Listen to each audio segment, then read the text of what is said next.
हरियाणा विधानसभा चुनाव से पहले आम आदमी पार्टी को बड़ा झटका लगा है। यहां की नीलोखेड़ी सीट से पार्टी उम्मीदवार अमर सिंह कांग्रेस में शामिल हो गए हैं, जिसके बाद अमर सिंह ने पार्टी में शामिल होने के बाद कहा कि केवल कांग्रेस ही भाजपा सरकार को हरा सकती है, जो किसानों, महिलाओं, दलितों, अल्पसंख्यकों के साथ अन्याय कर रही है। वहीं कांग्रेस पार्टी की ओर से जारी किए गए बयान में कहा गया कि पंजाब विधानसभा में विपक्ष के नेता प्रताप सिंह बाजवा की मौजूदगी में अमर सिंह कांग्रेस में शामिल हुए। बाजवा ने अमर सिंह को औपचारिक रूप से पार्टी में शामिल किया। इस बीच बाजवा ने कांग्रेस अमर सिंह का स्वागत करते हुए कहा कि वो बिना शर्त पार्टी में शामिल हुए हैं। इससे पार्टी आम आदमी पार्टी के फरीदाबाद से उम्मीदवार प्रवेश मेहता ने भी बड़ा झटका दिया था।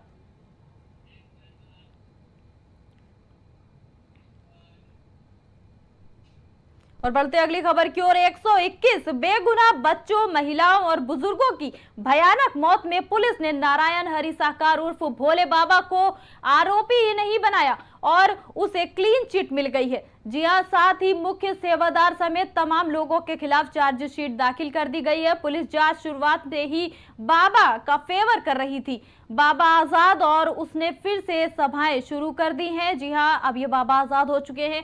छोटे अधिकारियों और कर्मचारियों के खिलाफ मामूली कार्रवाई करके मामले को दबा दिया गया। छोटे छोटे मामलों में लोगों का जीवन खराब कर देने वाली पुलिस बाबा के सामने नतमस्तक है। वहीं इस पूरे मामले पर बीएसपी सुप्रीमो मायावती ने आरोप लगाया है कि हाथरस में मारे गए 121 बेगुनाहों के मामले में राज्य सरकार में आरोपी सूरजपाल उर्फ नारायण सरकार उर्फ भोले बाबा को संरक्षण दे रही है। पुलिस उसे बचा रही है। पुलिस चार्जशीट में बाबा को क्लीन चिट है और दूसरे सेवादारों को आरोपी बनाकर लीपापोती की जा रही। साथ ही मायावती ने इस मामले में राज्य सरकार की आलोचना करते हुए कई सवाल खड़े कर दिए हैं।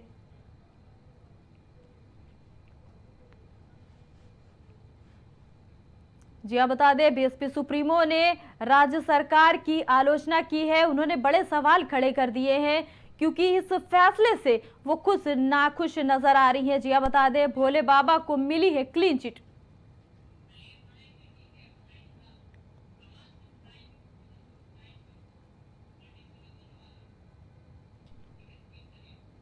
जी हाँ, बता दें, 121 बेगुनाहों के मामले में राज्य सरकार में आरोपी सूरजपाल उर्फ नारायण सरकार उर्फ भोले बाबा को संरक्षण दे रही है, उसे बचा रही है।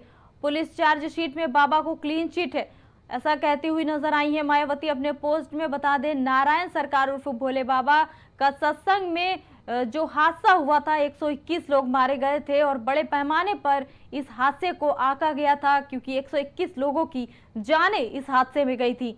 जी, आपको बता दें, अब जिस तरह का ये फैसला सामने आया है, क्लीन चिट दी गई है, उससे राजनीतिक जो गलियारे हैं उसमें चर्चाएं का बनने लगी हैं। इसी पर बीएसपी सुप्रीमो मायावती ने अपना बयान दिया है ट्वीट करके। और खबर पर अधिक जानकारी के साथ संवाददाता कलीम हमारे साथ लाइव जुड़ गए हैं। कलीम, देखिए, क्लीन चिट मिल गई है। जिस तरह से मुख्य सेवादार समेत तमाम लोगों के खिलाफ चार्जशीट दाखिल कर दी गई थी, बाबा का फेवर क्या पुलिस कर रही है, क्या कहना चाहेंगे? देखिए जेबा जी, जिस तरीके से बात की जाए 2 जुलाई को जिस तरीके से जो घटना हुई थी सत्संग कांड में, क्योंकि 121 लोगों की जो मौत गई थी और 150 से अधिक लोग जो घायल हुए थे, इस मामले में फिलहाल अगर बात की जाए पुलिस के फेवर को लेकर के, तो पुलिस का फेवर शुरुआत से ही बाबा के पक्ष में रहा है। क्योंकि जो एफआईआर दर्ज की गई थी उसमें एफआईआर में जो सेवादार था या फिर जो आयोजक था उसके खिलाफ जो है एफआईआर दर्ज की गई। लेकिन अगर बात की जाए, शुरुआत में पुलिस ये बताती हुई नजर आई थी कि जो सूरजपाल बाबा है वो मौके से फरार है। लेकिन एकाएक फिर जो उनका जो अधिवक्ता है एपी सिंह, वो सामने आया। उसके द्वारा साफ तौर से ये कहा गया कि बाबा कहीं भी फरार नहीं है, वो अपने आवास पर ही मौजूद है। और उसके बाद से कई जो है बयान भी सामने आए। लेकिन अब अगर बात की जाए जो एसआईटी की जो रिपोर्ट की बात की जाए या फिर एसआईटी जांच की बात की जाए, एसआईटी जो जांच रखी गई थी, पहली जो जांच आई थी उसके बाद जो रिपोर्ट आई थी उसमें 6 लोगों को सस्पेंड किया गया था। यानी कि बात की जाए एसडीएम समेत जो क्षेत्रीय जो लोग थे उनके अधिकारियों के खिलाफ उनका जो कार्रवाई हुई थी। लेकिन अब जो अगर दूसरी रिपोर्ट की बात की जाए, जो अब कोर्ट में चार्जशीट दाखिल करने की जो बात की जाए, क्योंकि 3200 पन्नों की जो चार्जशीट दाखिल हुई है जिसमें 11 लोगों को आरोपी बनाया गया है। लेकिन अगर बात की जाए जिस तरीके से इस मामले में भी बाबा को क्लीन चिट मिली है और उसको लेकर के भी अब सवाल उठना शुरू हो गए हैं।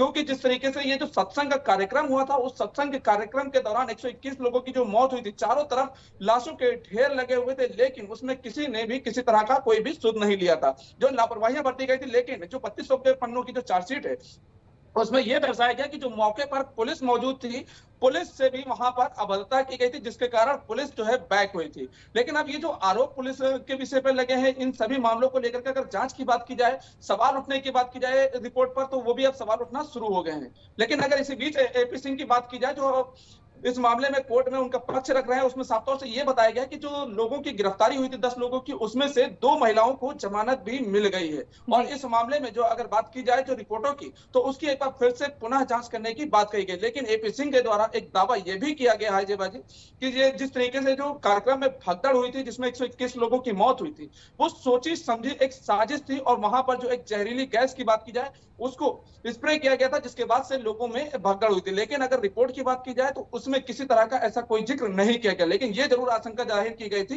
कि इस जो कांड को है, ये इसके पीछे एक बड़ी साजिश रचने की बात जरूर कही गई थी। देखिए, कली में 121 बेगुनाह बच्चों, महिलाओं और बुजुर्गों की भयानक मौत जिस तरह से हुई थी, सभी को उम्मीद थी कि कोई अच्छा फैसला आएगा, क्योंकि जिस तरह से बाबा को क्लीन चिट दे दी गई है, ऐसे तो ये साफ है कि उनका कोई इसमें कसूर ही नहीं है, लेकिन जबकि सत्संग तो बाबा का ही था। कैसे देखते हैं आप इस खबर को?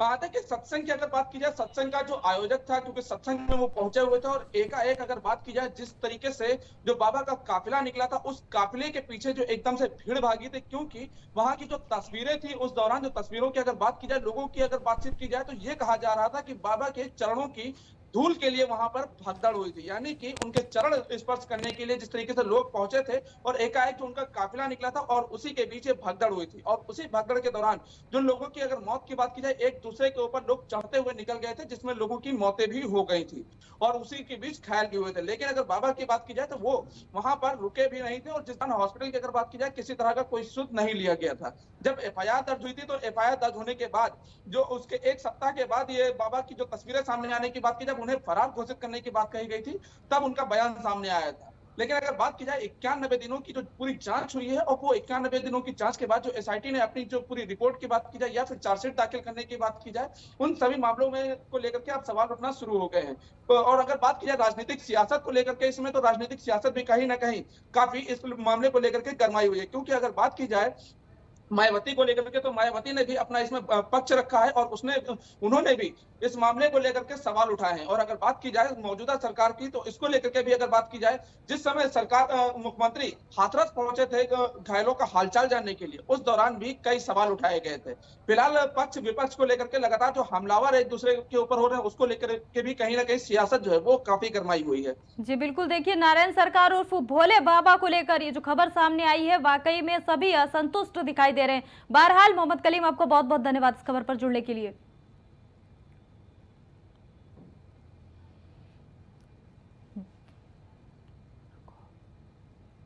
जी हाँ, बता दें, हाथरस में भगदड़ का जो मामला आया था, भोले बाबा को क्लीन चिट मिल गई है, लेकिन सियासत गरमा गई है इससे, और असंतुष्ट नजर आ रहे हैं राजनीति के लोग।